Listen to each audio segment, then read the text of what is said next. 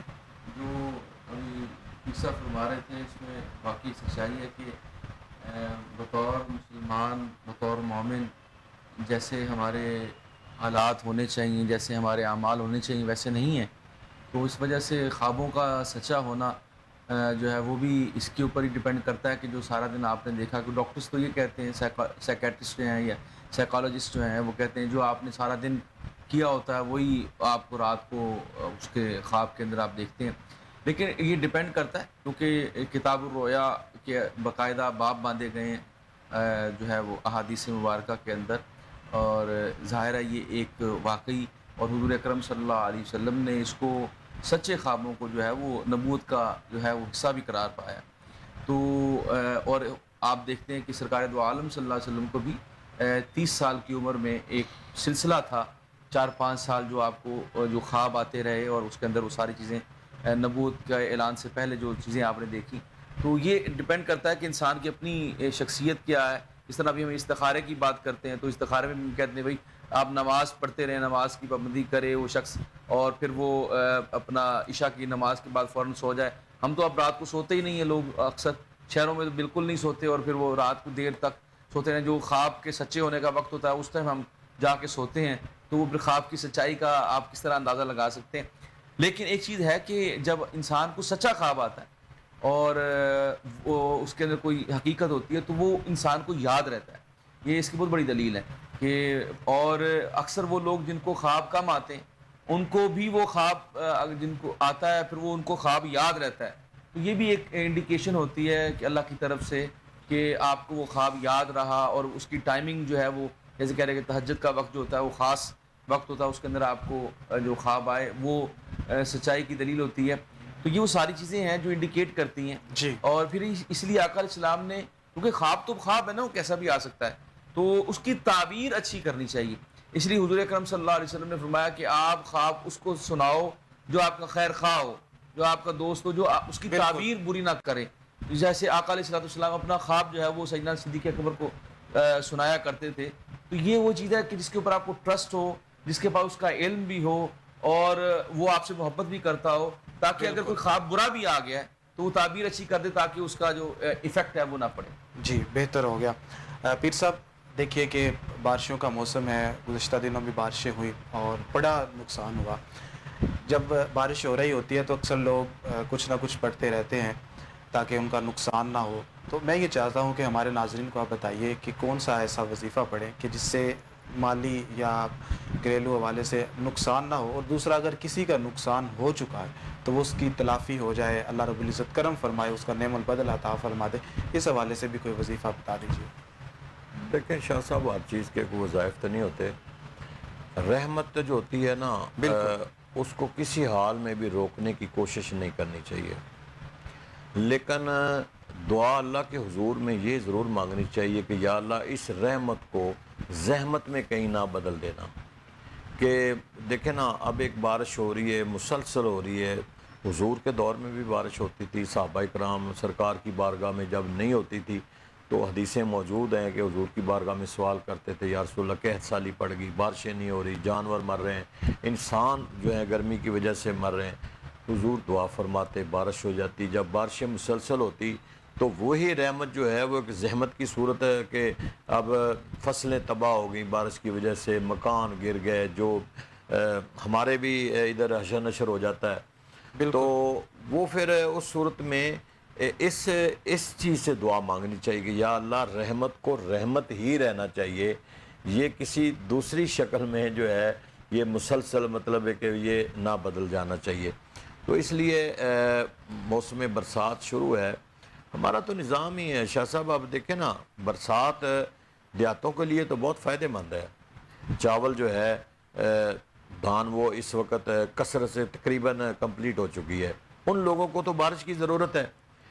اگر نقصان ہے تو وہ شہر والے ہیں، شہر والے جو ہیں اگر وہ اناج نہیں تیار ہوگا تو شہر والے کہاں سے کھائیں گے؟ بالکل ہمارا سیوریج سسٹم ٹھیک نہیں ہے کہ ہم صرف نہ ہمارے حکمران کھانے کے لیے بیٹھے ہوئے ہیں، کھائی جا رہے ہیں، بس ایک قومی دولت جو ہے اس کو لوٹ رہے ہیں اور اس کو تباہ کر رہے ہیں، لیکن سیوریج سسٹم مطلب ہے کہ 75 سال سے سیوریج سسٹم ہمارا ٹھیک ہی نہیں ہوا، کسی نے کیا ہی نہیں ہے ایسا ہی کہ کم از کم اس کو تو ٹھیک کریں تاکہ یہ پانی باہر نکلے، یہ دریاؤں ندیوں نالوں میں یہ جائے۔ اب ایک بارش ہوتی ہے نا، ایک بارش ہوتی ہے تو لاہور ڈوب جاتا ہے، کراچی ڈوب جاتا ہے، کل آپ نے اشر دیکھا ہوگا کہ ہاسپٹلوں کے اندر پانی چلا گیا، بالکل ایسا مطلب ہے کہ بحریہ ٹاؤن کا ایک بڑا نام تھا تو کل سارا ڈوبا ہوا تھا۔ یہ تو ہمارا حال ہے، اس لیے بارش اللہ تعالیٰ کی رحمت ہے، بارش ہونی چاہیے، لیکن اللہ کے حضور میں یہ دعا کرنی چاہیے کہ مالک یہ اتنی کہ رحمت برسا جتنی کہ ہم بچ جائیں۔ تو اس کے بعد مالک سے تو دعا ہر حال میں، یہ دونوں روایات تو موجود ہیں نا کہ بارش کے لیے دعا مانگنا کہ بارش ہو جائے، اور پھر بارش کو روکنے کے لیے بھی حضور کی بارگاہ میں سوال کیا گیا۔ تو اس لیے جتنی لمٹ میں بارش ہے آپ کو ضرورت ہے، اس کے بعد اللہ کے حضور میں دعا مانگے کہ مالک یہی رحمت کسی اور جگہ پہ لے جا، یہ بھی ہو سکتا ہے۔ بالکل بالکل، بڑا اچھا آپ نے جواب دیا کہ رحمت جو ہے دعا کرنی چاہیے کہ یہ رحمت صحبت میں نہ تبدیل ہو، اور اللہ تعالیٰ سے رحمت کی جو ہے وہ دعا کرتے رہنا چاہیے۔ ڈاکٹر صاحب آپ کی طرف بھی آنا چاہوں گا کہ جس طرح بھی انہوں نے ہمیں رہنمائی فرمائی بارش کے حوالے سے، تو عموماً ہم دیکھتے ہیں کہ بجلی جب گرجتی ہے تو حضرت بابا فرید گنج شکر رحمۃ اللہ علیہ کا نام لیا جاتا ہے، تو اس کی کیا حقیقت ہے؟ کیا بجلی کنٹرول میں آ جاتی ہے یا وہ ایک واقعہ سنایا جاتا ہے، ساتھ کرامت سنائی جاتی ہے؟ تو آپ اس کو کس طرح دیکھتے ہیں؟ دیکھیے جو معجزات ہیں ان کی دو قسمیں ہوتی ہیں، ایک وہ ظرف مکان رکھتی ہیں، ایک زمان رکھتی ہیں۔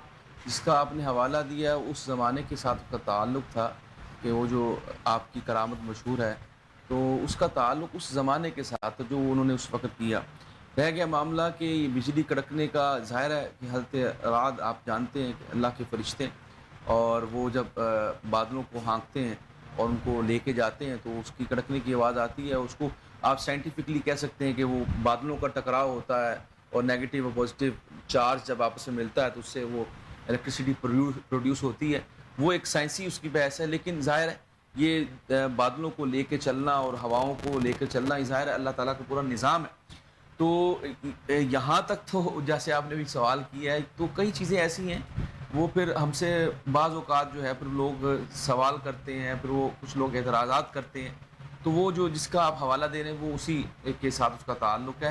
پورا نظام جو ہے، ہاں یہ بات درست ہے کہ اللہ کے ولیوں کے صدقے اللہ تعالیٰ بہت ساری انسان کے اوپر جو آزمائشیں آنی ہوتی ہیں، کوئی عذاب آنا ہوتا ہے تو اللہ تعالیٰ اپنے بندوں کے صدقے ان کو ٹال دیتا ہے۔